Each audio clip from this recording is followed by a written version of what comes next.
So we're talking about scars this morning, and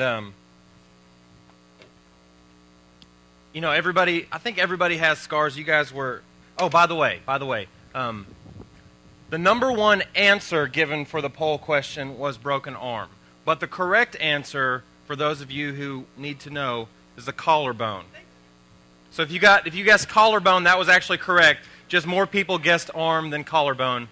I just wanted to make sure that you knew that. So, no. There's no such thing. Okay, so here's a definition of a scar. A scar is a pain that leaves a mark on you in some way, shape, or form. And so there are different kinds of scars. There are physical scars. I've got some scars. I'm sure everybody has some scars. I was telling Charles earlier, I have a dent in my forehead. I've got a dent in the top of my head that maybe you can see.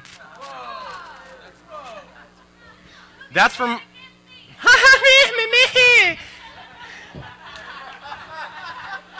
Regina! Look at me! I do the stanky leg! Okay, so, you're funny. I'm fine. I chose to not have hair. Leave me alone. Okay, I'm skipping ahead here, but this is an emotional scar that I have. Okay? But physical scars, like I have a dent in my forehead. I was telling Charles about it earlier. When I was in high school, I was playing softball. And, yeah, right, it's not actually soft. So I was the pitcher, but I pitched the ball and somebody hit it because that's what's supposed to happen in softball. It doesn't mean I was a bad pitcher. Somebody hit it and somebody was running towards home and our catcher wasn't very good. And so I ran home and I was going to take the throw at home and I got down in the, I'm about to catch the ball and tag you out position. And so I'm down here and our shortstop got it in the outfield and he just threw a laser. Man, it was coming in really fast. And I was down and I was ready to catch it. And then all of a sudden my friend Josh, who was playing first base, came out of nowhere like he was going to catch the ball, but he didn't catch the ball. His glove came in, it tipped off of his glove, smacked me in the forehead, knocked me out cold, and I have a dent to this day that you can feel in my forehead. Yeah, it's fantastic. I've got a scar on my neck from a knife fight in the 5th grade.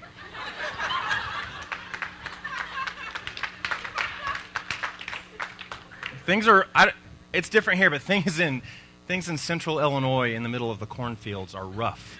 So I've got a scar on my back from where I had a back surgery about 6 years ago, actually 7 years ago, right before I came to work here at Brentwood. And then I found some pictures just that represent scars, the Scarface. Who's ever seen that or heard of that movie? Yeah. Okay, there's Seal. This is the singer Seal. He's got these scars on his face. There's Scar. Joaquin Phoenix. He's got that. I've always wondered what that was, that scar on his lip right there. And that's actually false. I researched it this week. Yeah, I was wondering what it was. No, I thought it was the same thing. I thought that maybe he was born with something and had to have surgery, but actually they said that he was born with that scar. That something happened and his lips kind of fused together in a funny way before he was born, and that's what formed the scar. It's crazy. It's crazy. And then, okay, Megan Fox. She's got this I don't remember the exact name of it, but it's like clubby thumbs. It's like clubby thumbs. And then, okay, I don't know who this guy is, but I don't want to be him. Okay? Oh my gosh. Ow!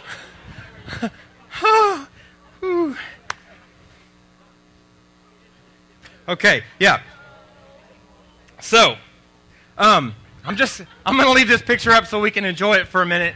How about you? I was curious, how many of you have ever broken multiple bones? I was curious, what's the most bones? If you think you have broken the most bones at one time, raise your hand. At one time. Okay, total. Total most broken bones. How many? 3? Anybody higher than 3? 5?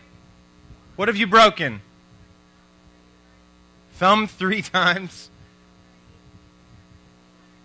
Knee. Arm.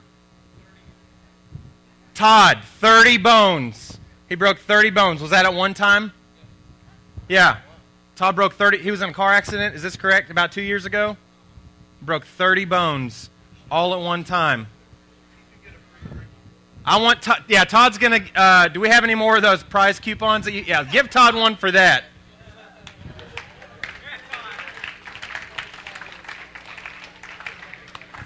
Do you recommend? You don't recommend that? Is that okay? Yeah, this is not a recommended thing, just so you can win a contest. Yeah, but we all have. Everybody's probably got physical scars, and maybe it's from an injury or just from something else. Like I've got this. It's not really a scar, but I've got this freaky white eyebrow thing going on that I've had since I was really little. And my mom's like, "No, that just makes you special." I'm like, "No, it just makes me a freak." And so everybody's got some kind of scar or probably something like that in a physical way. But there's another kind of scar that I want us to talk about this morning, and that's emotional scars. And I think that those are oftentimes much, much deeper and more painful and harder to deal with than our physical scars. We met with some people on Wednesday night here at Thrive, and we just asked the question, what are some of the things that people in Brentwood are dealing with that you think are really difficult to deal with last night? And we got a huge list of things, of emotional scars that people are dealing with. Things like divorce. Parents are getting divorced. Things like people feeling the pressure to be perfect. I know that there exists there's this stereotype of Brentwood, that Brentwood is it's a perfect place. It's a utopia where everything is perfect and everyone is super smart and everyone is good looking and everybody's just perfect and everybody's family is perfect. And so some people on Wednesday night said, I feel the pressure to actually try to live up to that. I know that exists. Statistically, in a room of this many people, there are several people in here who are dealing probably with just some major emotional scars. I know that that's true just based on statistics. There are all kinds of things like that we're dealing with. I found a couple statements. This is a poem written by a high school student, and I wanted us to read through these, and I want to see if maybe they're true or if they connect in any way with where you're at or where you think people in your school are. The courtyard is filled with teenagers, fake smiles, fake friendships. They are everywhere. Freshmen, sophomores, juniors, seniors, jocks, preps, freaks, geeks. There is no exception to the rule. All desperately wanting to feel wanted, to feel needed, included, loved. Do you not realize this is pointless? That all the empty phrases, all the fake hugs and hellos are worthless? That will never satisfy their longing. That's some deep stuff. That's some painful stuff that somebody is writing. And I just wonder if anybody in here can connect with that. And then there was another one.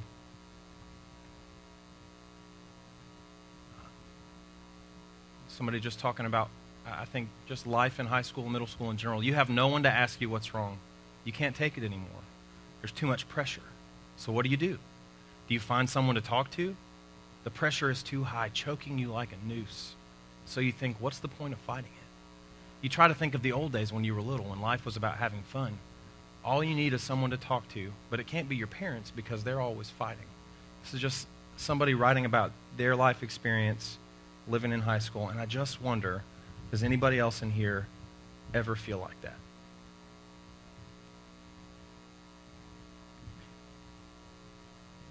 You see, there are some lies that we're led to believe. Every single one of us, we're led to believe some lies when it comes to the pain that we all face in life. First one, emotional scars heal just like physical scars. It's no big deal. Just rub some dirt on it. Keep going. You'll be fine. That's a lie. Physical scars, for the most part, they kind of go through this natural healing process and things will be okay. Maybe they'll leave a little mark. But emotional scars are much deeper.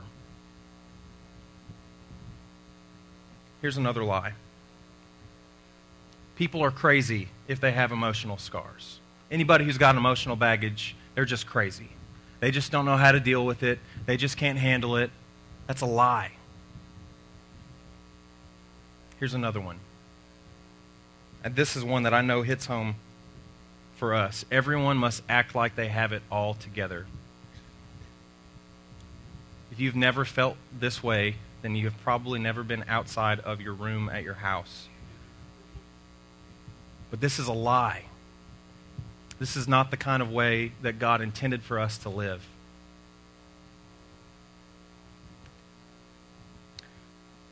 And so I want to share with you some truths. I want to share with you some truths because the Bible's pretty clear about some things when it comes to our pain, when it comes to the ways that we hurt, when it comes to our emotional scars.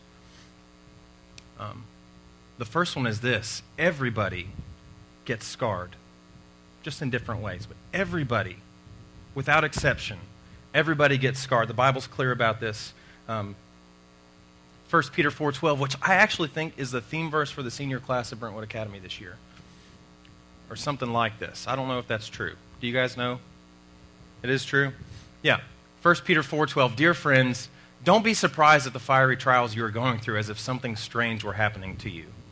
The writer of this is basically saying, yeah, things are going to happen to you. Don't be surprised when things happen and when things hurt.